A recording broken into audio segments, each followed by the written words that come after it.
BRS నుంచి Mahabubnagar municipality చేజారింది. Municipal chairman పై అవిశ్వాసం నెగ్గింది. అవిశ్వాసానికి మద్దతుగా 36 మంది కౌన్సిలర్స్ మద్దతు తెలిపారు. దీంతో మహబూబ్ నగర్ మున్సిపాలిటీ కాంగ్రెస్ ఖాతా వేసుకుంది.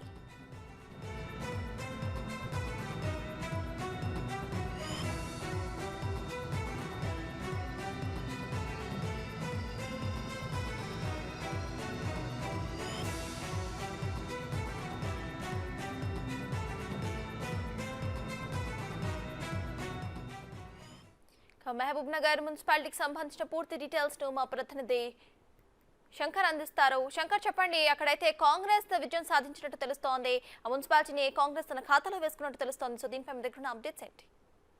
రాధిక, ఓవరాల్ గా ఇప్పటి వరకు జరిగినటువంటి మొత్తం వ్యవహారం అంతా కూడా చివరి అంకానికి చేరుకుంది. ఇప్పటికీ మహబూబ్నగర్ మున్సిపాలిటీకి సంబంధించినటువంటి కౌన్సిలర్లందరూ కూడా లోపల కలెక్టర్ సమక్షంలో పూర్తి స్థాయిలో కాంగ్రెస్ కు మద్దతు తెలిపినట్టుగా తెలుస్తుంది. అంటే మొత్తంగా కూడా 36 మంది సభ్యులంతా కూడా కాంగ్రెస్ పార్టీ వైపే ఉన్నామంటూ కూడా కలెక్టర్ ముందు తమ అభిప్రాయాన్ని వ్యక్తం చేసినటువంటి పరిస్థితి. ఇప్పటికే కోరం ఇక్కడ 33గా ఉంటుంది. కానీ ఇక్కడ 36 ప్లస్ స్థానిక ఎమ్మెల్యే ఎన్ఎం శ్రీనివాస్ రెడ్డి కూడా ఇక్కడే ఉన్నాడు. దీంతో ఒకసారిగా ఈ మున్సిపల్ చైర్మన్ పీఠం అంతా కూడా కాంగ్రెస్ తన ఖాతాలోకి వేసుకుంది. మరొక సమావేశం కూడా నిర్వహిస్తున్నారు. దీంట్లో వైస్ చైర్పర్సన్ కు సంబంధించినటువంటి అంశాలను కూడా అక్కడ ప్రస్తావించే అవకాశాలు కనిపిస్తున్నాయి.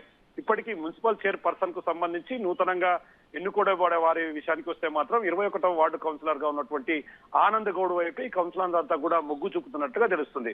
మరికొద్ది సేపట్లో వీళ్ళంతా కూడా బయటికి రానున్నారు. ప్రస్తుతం అయితే మున్సిపల్ వైస్ చైర్పర్సన్ కు సంబంధించినటువంటి అంశంకు సంబంధించి ఒక సమావేశం కలెక్టర్ అధ్యక్షతన లోపల నిర్వహిస్తున్నారు. అక్కడ వాళ్ళంతా కూడా కలెక్టర్ సమక్షంలో వారి అభిప్రాయాలను చెప్పిన తర్వాత వారి సంతకాల సేకరణ, అదే విధంగా తదుపరి మున్సిపల్ కు సంబంధించి నూతనంగా అంటే మళ్ళీ ఎలక్షన్స్ కావచ్చు, ఇదంతా ప్రక్రియను ఏ విధంగా నిర్వహించబోతున్నారు అనేది మాత్రం కలెక్టర్ బయటికి వచ్చి చెప్పాల్సినటువంటి పరిస్థితి ఉంది.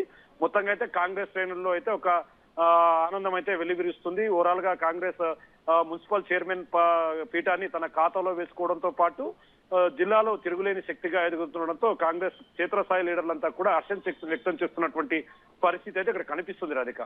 Right, thank you Shankar.